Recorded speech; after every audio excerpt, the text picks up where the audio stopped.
Hello Dub Nation, it's always a thrill to connect with you, especially as we're about to reveal the latest news that could shape the fate of our beloved Golden State Warriors. But before we dive into this whirlwind of information, let me make a friendly request. Show us some love by clicking the like button to strengthen our bond, and hey, if you are not subscribed yet, join our channel for a thrilling and emotional journey. Don't forget to turn on notifications to stay ahead of the game. Golden State Warriors get a pleasant surprise in NBA All-Defensive voting. Golden State Warriors rookie Brandon Podziemski, who already earned a spot on the NBA All-Rookie First Team, received another unexpected accolade that has pleasantly surprised many fans and analysts alike. Although no Warriors were named to the NBA All-Defensive Teams as expected, the final voting results on Tuesday revealed that Podziemski received a single vote for the All-Defensive Second Team. This recognition highlights his impressive defensive contributions during his debut season. Podziemski, the only Warrior to receive an all-defensive vote this season, has clearly caught the eye of at least one voter for his knack for drawing charges. The 19th overall pick led the entire league in this category, surpassing players like Jalen Brunson, Mo Wagner, and even his teammate Draymond Green. Despite this unexpected vote, Podziemski ranked 5th in defensive rating among regular rotation players for the Warriors. He also placed 4th on the team in steals per game, 3rd in defensive win shares, and 6th in defensive box plus-minus. The rookie guard was one of 3 first-year players to receive all defensive votes. Victor Wembanyama, the first overall pick, made history as the first rookie to be named to the all-defensive first team. Meanwhile, Oklahoma City Thunder's big man Chet Holmgren garnered 21 second-team votes. Draymond Green's defensive impact was crucial in helping Golden State finish the regular season strongly. However, the veteran forward was ineligible for all defensive honors due to the 65-game requirement, missing 21 games because of 2 separate suspensions earlier in the season. Rudy Gobert, a longtime rival of Green and a 4-time Defensive Player of the Year, unsurprisingly led the all-defensive voting with 99 first-team votes. The Frenchman joined a first-team lineup dominated by big men, including Herb Jones of the Pelicans, Victor Wembanyama, Anthony Davis, and Bam Adebayo. In contrast, the all-defensive second team featured primarily guards, Alex Caruso, Jalen Suggs, Derek White, and Drew Holiday, along with Timberwolves forward Jaden McDaniels. Should the Warriors trade Klay for a 2-time All-Star in a bold move? The Golden State Warriors have shown time and again that they're willing to go to great lengths to acquire top talent. Their recent audacious attempt to trade for LeBron James just before the mid-season deadline proves this. However, as that effort demonstrated, landing a superstar is often easier said than done. While fans may dream of the Warriors adding LeBron, Kevin Durant, or Paul George this offseason, they might need to consider a more calculated risk instead. The Warriors may need to gamble on an underperforming asset rather than a genuine superstar. Trading for a bad contract is typically a move for rebuilding teams looking to accumulate draft assets by relieving a rival team of said contract. However, Golden State has already proven that taking on such a deal can also pave the way to a championship if the new player thrives in a better environment.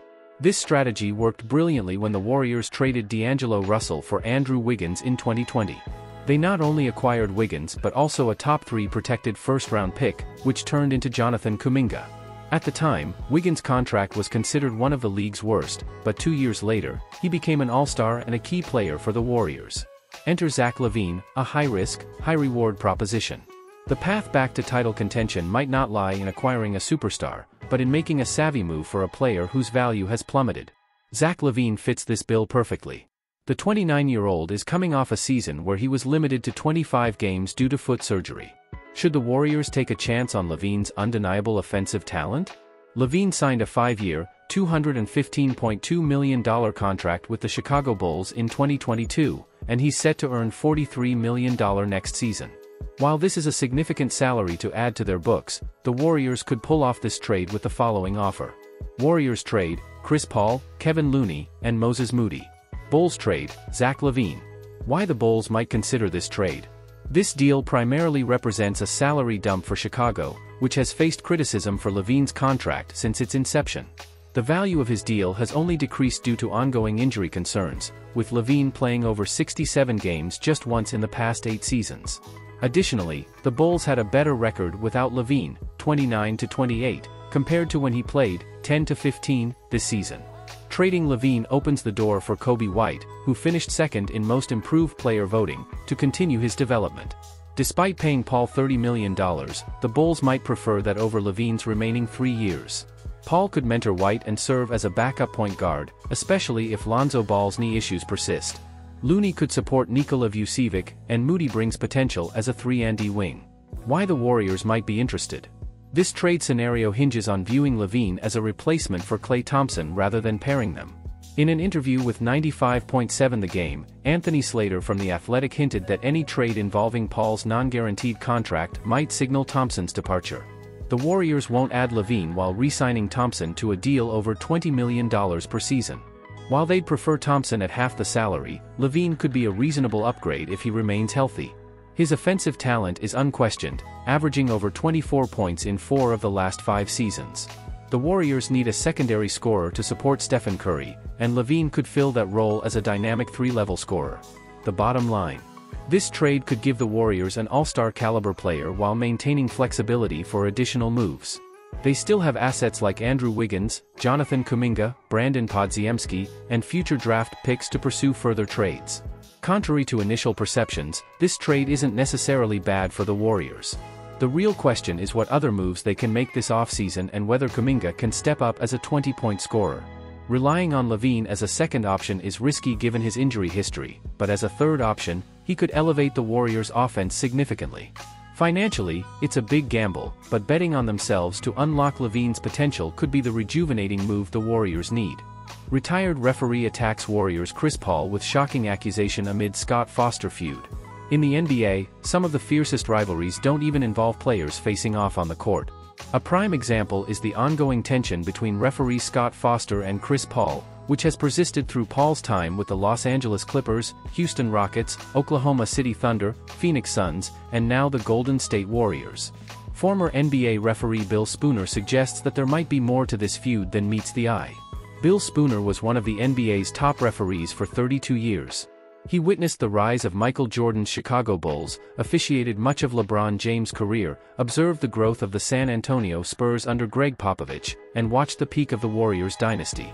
Having retired in 2020, Spooner's experiences remain fresh in his memory. One thing he will never forget is the animosity between Chris Paul and Scott Foster.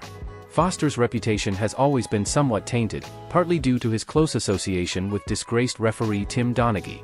However, his feud with the Warriors guard stands out as unique. In an interview with Jason Quick of The Athletic, Spooner sheds light on why this rivalry is different.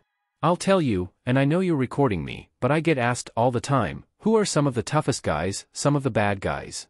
And when I tell them that Chris Paul, in my 32 years in the league, was one of the biggest jerks I've ever dealt with, they say, not Rasheed Wallace, or your dad? No. Nothing like Paul. And they said, oh, he seems like such a nice guy. And I say, yeah, he's a great image builder," Spooner revealed. Furthermore, Spooner suggests that Chris Paul has been subtly campaigning against Foster for years. The Warriors guard versus the veteran NBA referee. On April 16, 2024, during a play-in game at the Golden One Center in Sacramento, Chris Paul of the Golden State Warriors dribbled past Davion Mitchell of the Sacramento Kings. Paul's most potent weapon against Foster has always been challenging his calls. In turn, Foster seemingly retaliated by making questionable calls against Paul. The feud escalated when Paul was ejected from a game against the Suns after receiving 2 technical fouls before the third quarter, which did not sit well with him. Paul later revealed the deeper, personal roots of their conflict. "It's personal. We had a situation a few years ago and it's personal. The league knows, everybody knows, and it was a meeting and everything. It's a situation with my son, and so, yeah. I'm fine with a referee saying whatever, just don't use a technical to get your point across. I have to do a better job of staying on the court for my teammates. But, yeah, that's it," Paul said. While avid spectators can only speculate on the specifics, it's clear that the relationship between Paul and Foster appears irreparable from any angle.